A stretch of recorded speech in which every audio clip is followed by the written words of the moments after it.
Udin masuk sungguh bosan. Tiba-tiba Udin mendapat satu akal. Tolong, tolong, sekarang ngambil biwi. Tolong, tolong, sekarang ngambil biwi. Cerita Udin itu didengar oleh beberapa pekerja di kawasan itu. Mereka bergerak ke tempat di mana biwi itu berkumpul.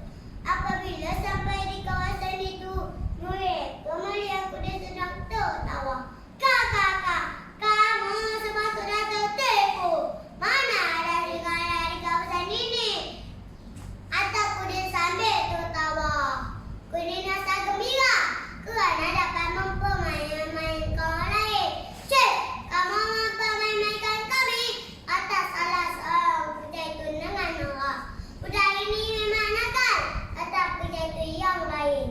Tidak lama kemudian, seekor serigala tiba-tiba muncul dari lautan. Serigala itu terus mengambil biwi. Dia rasa terkejut, namun dia minta tolong. Tolong, tolong, sekalian ngambil biwi. Tolong, tolong, sekalian ngambil biwi. Cerita Udin itu tidak diindahkan oleh pekerja-pekerja di kawasan itu. Mereka menyangka Udin hanya bergurau. Mereka tidak mahu ditipu si budak yang nakal itu lagi. Disangka tiada datang menolongnya, beberapa ekor bibi yang dijaga oleh Udin telah dibuang oleh serigala. Udin rasa menyesal kerana suka mempermain-mainkan orang lain. Akibatnya dia sendiri yang rugi. Pengacara daripada cerita ini, kita janganlah suka berbohong kerana membohong merugikan diri sendiri. Bab berkata, siakap senang gelap memberikan duit. Bercakap bohong lama-lama mencuri. Sekian daripada cerita ini dan saya sudah ingat. Wabillahi taufiq wal hidayah. Assalamualaikum warahmatullahi wabarakatuh.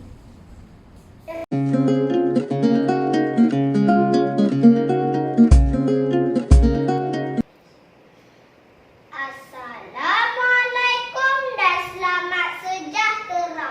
Yang dihormati Puan Pengerusi Majlis, barisan para hakim yang bijaksana, guru-guru dan rakan-rakan sekalian. Hai, nama saya Muhammad Nazim bin Muhammad Ahmad. Hari ini saya akan menceritakan sebuah cerita teladan. Cuba kawan-kawan teka.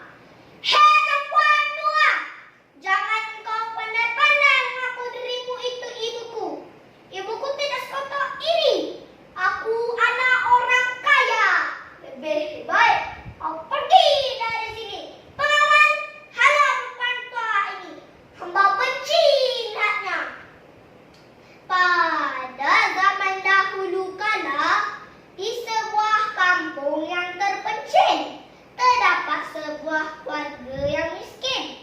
Dalam keluarga tersebut, tinggal seorang ibu tua yang bernama Mak Umpit dan anak tunggalnya si Tanggang. Kehidupan mereka sehari-harian bak kata pepatah, kais pagi, makan pagi, kais petang, makan petang. Pada suatu hari, si Tanggang berkata kepada ibunya yang sedang menyapu di halaman rumah, "Ibu, kehidupan kita ini sangat miskin.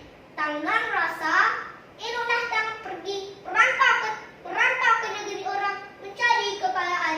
Nanti Tanggang akan dirikan mahligai yang indah dan akan Tanggang kalungkan dan permata pada tubuh ibu."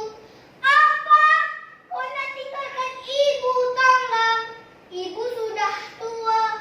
Tanggang kasihanilah ibu. Jangan tinggalkan ibu, Tanggang." Semua rayuan Mak Umpit tidak diindahkan oleh anaknya si Tanggang. Keesokan harinya, keluarlah si Tanggang pergi meninggalkan ibunya di kampung sendirian. Setelah sekian lama berada di negeri orang, dengan berkat kerajinan si Tanggang, beliau telah berjaya menjadi datuk nahoda. Kini si Tanggang sudah menjadi kaya raya dan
Oh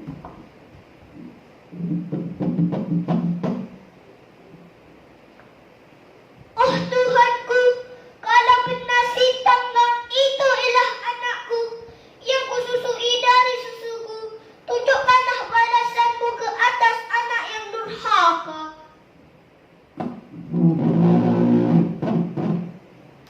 Tiba-tiba petir berdentum, angin bertiup kencang, kilat dan gurun memecah langit.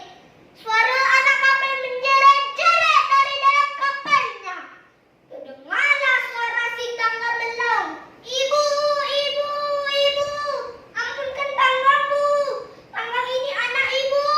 Ibu, ampunkan Tanggamu. Ampunkan Tanggamu, ampunkan Tanggamu.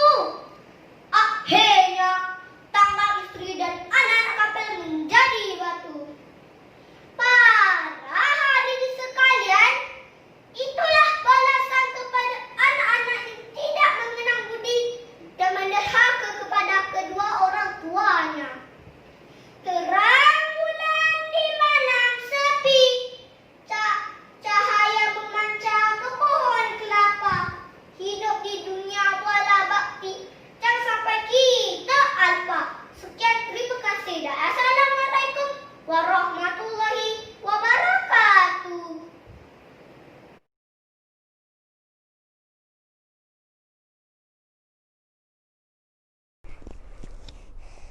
Terima kasih dan salam sati sejua kepada Tuan Pengerusi Majlis, para hakim yang arif lagi bijaksana, guru-guru yang dikasih, serta rakan-rakan sekalian. Tajuk cerita yang akan saya sampaikan pada hari ini ialah Harimau yang Bodoh. Dalam sebuah hutan terdapat sebatang sungai. Airnya sejuk dan jernih.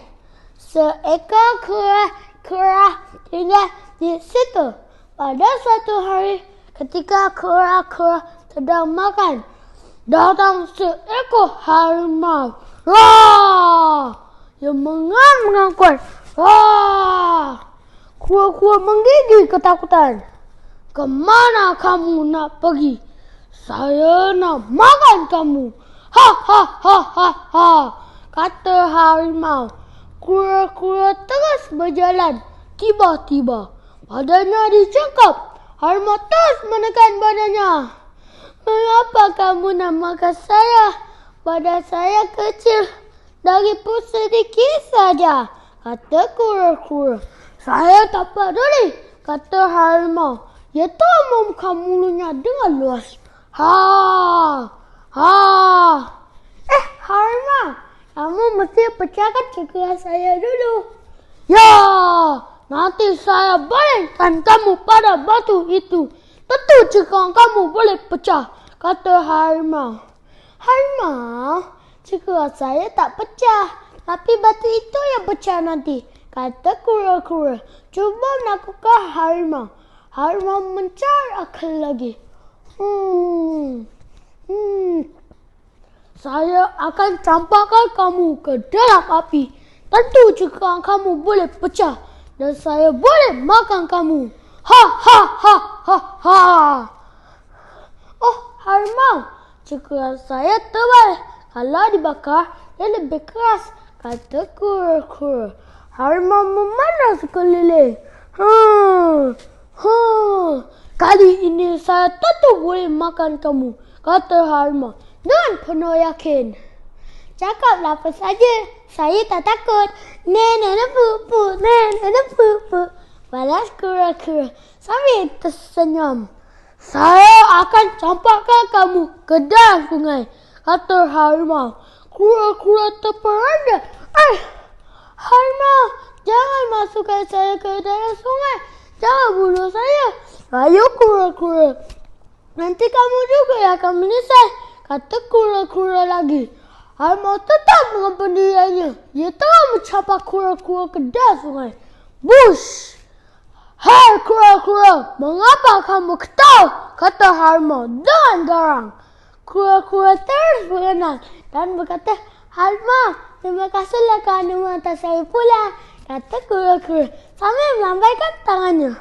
Harimau kembali ke dalam hutan dengan penuh kesal. Perutnya masih kosong.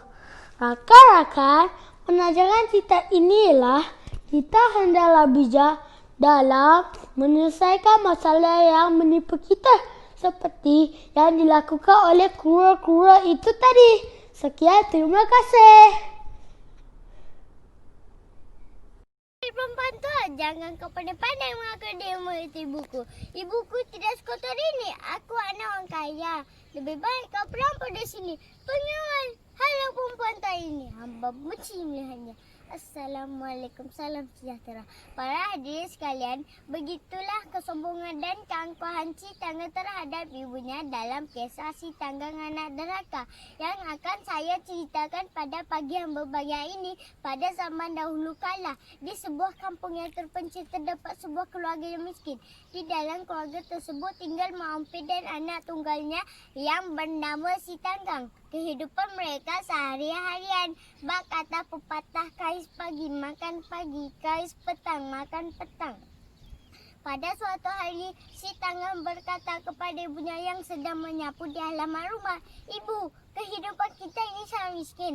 Tanggang rasa, "Lelah Tanggang pergi merantau ke negeri orang mencari kekayaan. Nanti Tanggang akan dirikan mahligai yang indah dan akan Tanggang kalungkan intan permata pada tubuh ibu." Alangkah terkejutnya Mak Ompit apabila mendengar rasa anak kesayangannya itu. "Apa? Kau nak tinggalkan ibu? Ibu sudah tua Tanggang. Kasihanilah ibu. Jangan tinggalkan ibu Tanggang." Segala rintihan dan rayuan Mak Ompit tidak diendahkan oleh anaknya si Tanggang.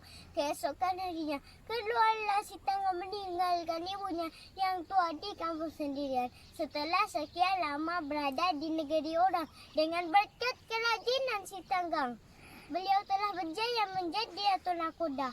Kini si Tanggang sudah menjadi kaya raya dan telah berkahwin dengan seorang puteri raja yang cantik jelita. Akibat daripada kemewahan dunia yang dimiliki si Tanggang, kini beliau telah lupa kepada ibunya yang tua dan miskin di kampung. Pada suatu hari, isteri si Tanggang telah ikut serta bersama si Tanggang dan anak-anak kapal belayar berniaga. Dalam pelayaran tersebut, akhirnya kapal si Tanggang telah berlabuh di pantai berhampiran kampung kelahirannya. Berita kedatangan kapal si Tanggang telah diketahui oleh orang-orang kampung. Ibu si Tanggang sangat gembira dengan berita kepulangan anak kesayangannya itu. Tanpa berlengah lagi, Mak Ompit terus pergi berjumpa si Tanggang dengan mendayung sampai menuju ke kapal untuk berjumpa anak kesayangannya itu. "Oh Tanggang anakku, tidakkah engkau kenal lagi ibumu ini? Rindunya rasa hati ibu semenjak pemergianmu nak." Si Tanggang terkejut kedatangan perempuan tua itu. Dia berasa malu kepada istrinya untuk mengaku perempuan yang tua dan bodoh itu ibu kandungnya. Lalu si Tanggang pun menghalau perempuan tua itu dari kapalnya. Kerana terlalu sedih, Mak Ompit menangis terisak-isak apabila dimakin dan dihalau oleh anak kandungnya sendiri. Lalu Mak Ompit mendayung semula sampainya ke pantai. Setibanya Mak Ompit ke pantai, dia terus menadah tangan ke langit dan berdoa kepada Allah. "Oh Tuhanku, kalau benar si Tanggang itu adalah anakku yang kususui, dari susuku ini yang kudidik dari sebesar 2 tapak jari ini, tunjukkanlah balasanmu ke atas anak yang derhaka." Tidak semena-mena 1,000 dan amat kuat telah turun. Kilat dan gunung memecah langit telah datang dengan tiba-tiba. Terdengarlah suara anak kapal yang rendah di dalam bahtera. Dalam biur rendah itu terdengarlah suara si Tanggang melaung. "Ibu, ibu, ibu, ampunkan dosa Tanggang bu. Tanggang ini anak ibu. Ibu, ampunkan Tanggang bu.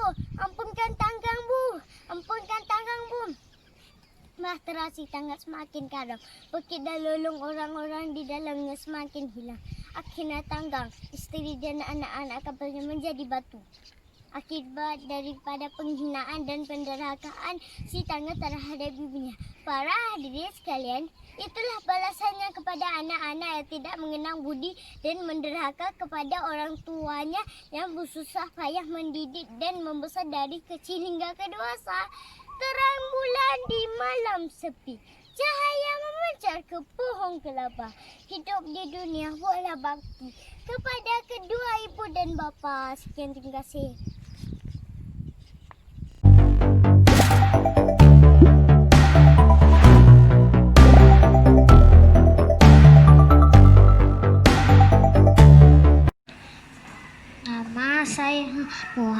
hadis dari SK Peserai.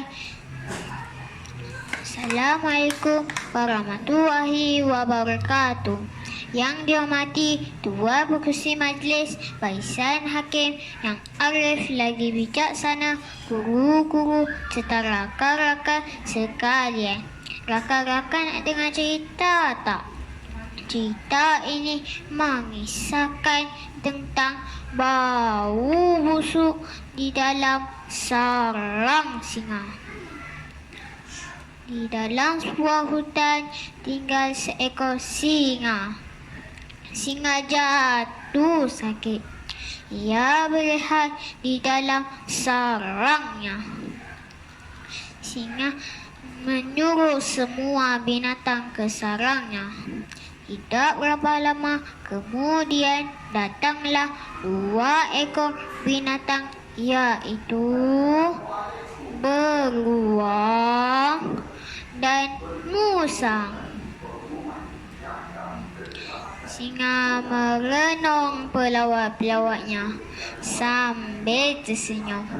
Ia sedang mencari hela hendak membunuh mereka untuk dijadikan makanannya. Singa mendapat akal. Ia bertanya kepada beruang, bau apakah yang terdapat di dalam sarang aku? Saya tidak pernah hidup bau yang sebusuk ini, kata beruang. Sungguh berani kamu menghina aku. Singa menjerit sambil mengaum dengan kuatnya. Aum, aum, aum. Ia menekam lalu membunuh beruang. Kini tibalah giliran musang. Bau apakah yang terdapat di dalam sarang aku? Musang sangat takut. Ia tahu bahawa singa sedang mencari alasan untuk membunuhnya. Maafkan saya, Tuan. Saya demam hari ini. Oleh itu, saya terbertuah di dalam sarang tuan ini. Singa terdiam sebentar. Ia tidak terfikir yang jawapan musang itu sebenarnya bijak. Akhirnya, singa tidak mempunyai alasan untuk membunuh beruang. Ia bertanya kepada musang, pergilah kamu dari sini, musang. Cara yang diambil ialah pertama, kita janganlah tidak terburu-buru menghadapi sesuatu bahaya. Kedua, carilah akal dan bertindak dengan tenangnya. Sekian dahulu kita saya. Wabillahi taufiq hidayah. Assalamualaikum warahmatullahi wabarakatuh. Selamat pagi dan saudara semua. Nama diberi amal ikram Nabi bin Amal Ubat. Saya akan menyampaikan sebuah cerita yang bertajuk Singa yang Sombong. Yang terlena sedar-sedarkan, yang tersedar dengar-dengarkan, yang terdengar fikir-fikirkan. Dalam sebuah hutan, 3 seekor singa yang sombong. Badannya yang besar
kerana Oleh kerana tidak ada haiwan lain yang berani menentang singa.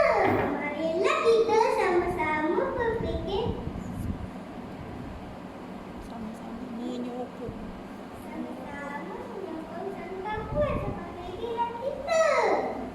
Kata sang kancil, Kata sang kancil. pada keesokan hari, Pada keesokan harinya, mereka ternampak singa masih tidur di bawah pokok. Lalu, tabuan terbang mengelilingi singa itu. Hai singa yang zalim, hari ini aku mencabar engkau untuk berlawan denganku. Tanya tabuan dengan berani. Engkau nak berlawan denganku? Kata singa sambil ketawa. Belum jumpa, belum tahu.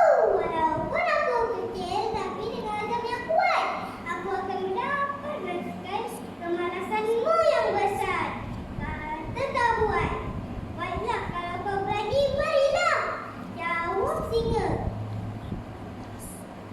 dengan pantas, Dengan pantas, tabuan terbang mengelilingi singa itu.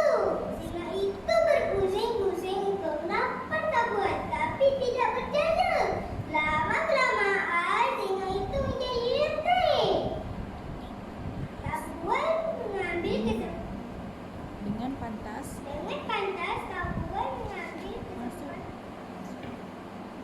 masuk ke dalam lubang kulit singa. Lalu menyengat. menyengat dari lubang hidungnya. Singa itu Singa itu meraung kesakitan. Aduh, aduh, ah! Singa itu bising berbau kari. Namun tidak berjaya mengeluarkan tabuan itu dari lubang hidungnya. Semakin lama semakin kuat gigitan tabuan itu. Lama kemudian singa itu mati kesakitan. Semua haiwan di rimba telah bersorak. bersorak kegembiraan. Hurray!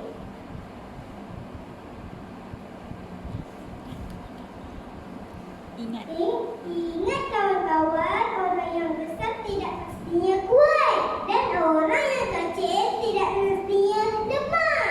Dan kita hendaklah sentiasa ingin berjaya. Ingat kawan-kawan,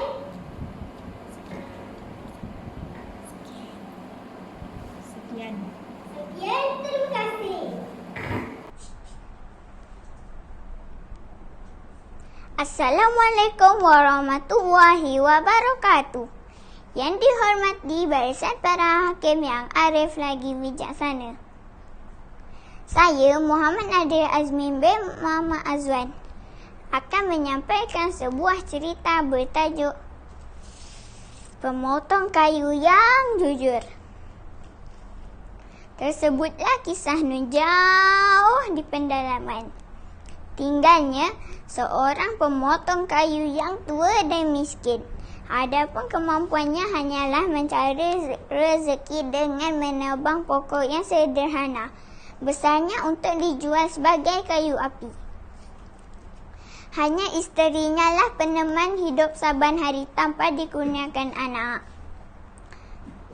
Pada suatu pagi, pergilah situ jauh ke dalam hutan menebang pokok untuk dibuat kayu api. Tidak seperti kebiasaannya, kali ini si isteri tidak dapat menemani si suami kerana sakit. Maka, ke hutanlah si tua seorang diri awal pagi sebelum terbit matahari. Seharian si tua ini menebang pokok dengan kapak besinya yang telah uzur seuzur usianya. Sehinggalah kepenatan tidak jua dia berhenti. Tiba-tiba, genggamannya semakin lemah. Terlepas kapak kesayangan dari tangannya, lalu tercampak ke dalam sungai yang dalam. Menangis sayulah si tua kerana kehilangan kapak yang menjadi punca rezeki.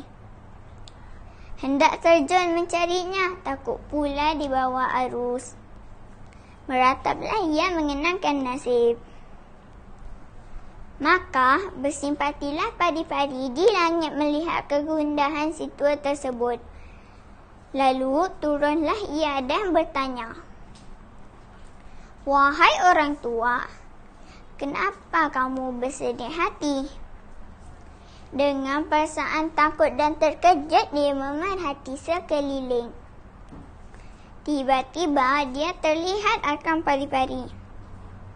Pari-pari yang telah turun ke bumi dan menyapakan. Lalu diceritakan apa yang berlaku. "Baiklah, akan ku bantu mencari kapak engkau yang tenggelam," kata pari-pari. Lalu terjunlah si pari-pari ke dalam sungai. Dan selang beberapa minit timbullah kembali si pari-pari sambil membawa kapak emas, lalu dihulurkan kepada si tua. Dengan sedih si tua menjawab, Bukan, ini bukan kapak punya hamba. Tidak mampu hamba memiliki kapak emas ini." Lalu terjunlah sekali lagi si pari-pari ke dalam sungai dan timbul kembali membawa kapak perak pula. Pari-pari berkata, "Adakah yang ini kapak kamu?" Bukan, ini bukan kapak punya hamba." Tidak jua mengaku si tua kerana itu memang bukan kapak miliknya. Si tua tidak mahu menerimanya. Si pari-pari terjun ke dalam sungai dan timbul kembali membawa kapak gangsa. Pari-pari berkata, "Adakah yang ini kapak kamu?" Bukan, ini bukan kapak punya hamba. Tidak jua mengaku si tua kerana itu memang bukan kapak miliknya. Si tua tidak mahu menerimanya.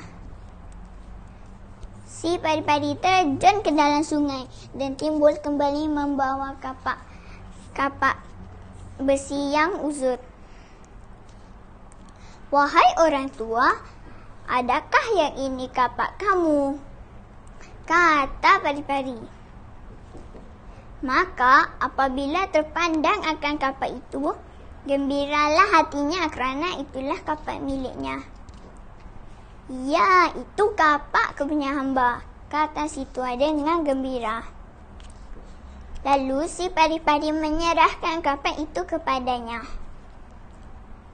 Sebagai balasan kejujurannya, kapak emas, kapak perak dan kapak gangsa turut dihadiahkan. Pulanglah si tua dengan gembira. Sesampai ke rumah, lalu diceritakan kepada isterinya apa yang berlaku. Si isteri turut gembira dengan kejujuran suaminya. Keesokan harinya, isteri si tua itu pun sihat. Hiduplah mereka dengan tenang, aman dan bahagia. Pengajaran dari cerita ini ialah kita hendaklah bersikap jujur. Kerana bila kita jujur, orang semua sayang dan akan dihargai. Sekian, terima kasih.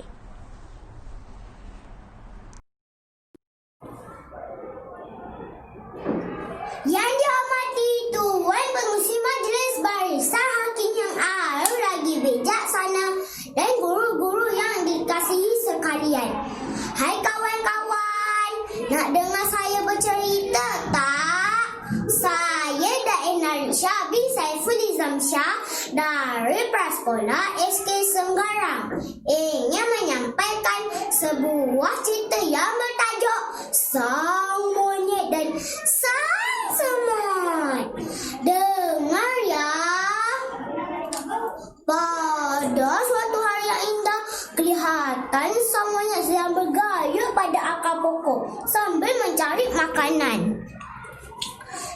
Tiba-tiba ia terdengar satu suara meminta pertolongan. Tolong! Tolong! Selamatkan saya! Bunyi suara itu. Sang monyet terus mencari suara yang meminta pertolongan itu. Kelihatan sang semut sedang terkapai-kapai di dalam air sungai. Dah hampir lemas. Sang monyet yang baik hati itu berasa amat kasihan dan ingin menolong sang semut itu. Kasihan sang semut. Lebih baik aku tolong ia. Mudah-mudahan ia akan selamat.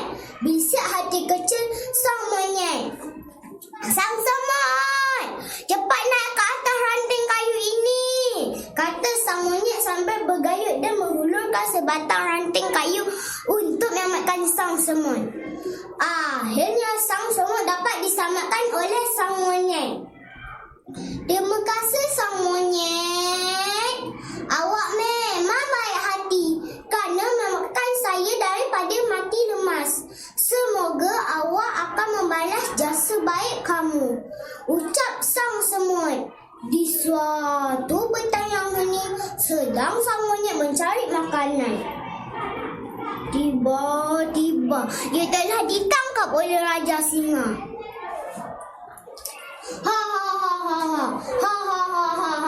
Hari ini engkau akan menjadi makanan aku, wahai sang monyet. Sudah lama aku ingin rasa daging monyet.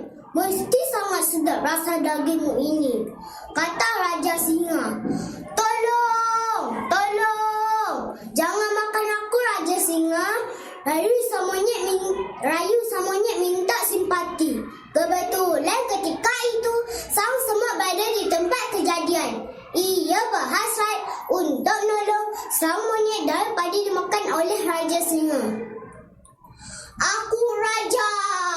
Aku boleh makan apa saja yang aku suka. Getar Raja Singa tambah marah dan kelihatan mukanya yang kelaparan itu. Sang semut telah memanggil kawan-kawannya untuk menyelamatkan sang monyet. Ayo, askar-askar semut. Mari kita tolong selamatkan sang monyet. Semua berkawat satu-satu orang. Hore, semua berkawat dua-dua orang. Hore, semua berkawat satu-satu, kita tolong sang monyet dan terus bukan Raja Singa yang sedang lapar. Bom, bom, bom, bom, bom. Banyak semut yang keluar dari lubang tanah dan busuk menuju ke arah Raja Singa. Raja Singa yang kelihatan mula menganggukkan mulutnya untuk makan sang monyet. Tiba-tiba terperanjat lalu menjerit kesakitan. Aduh, kenapa ini? Apa yang berlaku? Banyak semut gigit aku. Banyak semut yang datang dan menggigit seluruh badan Raja Singa. Ada yang masuk dalam hidung dan telinga Raja Singa. Raja Singa yang tidak tahan terus lari dari situ. Sang monyet sangat berterima kasih kepada sang semut kerana menyelamatkan dirinya daripada menjadi mangsa Raja Singa. Inilah pertolongan Tuhan kerana awak pernah menyelamatkan saya dahulu, kata sang semut. Akhirnya mereka menjadi sahabat baik.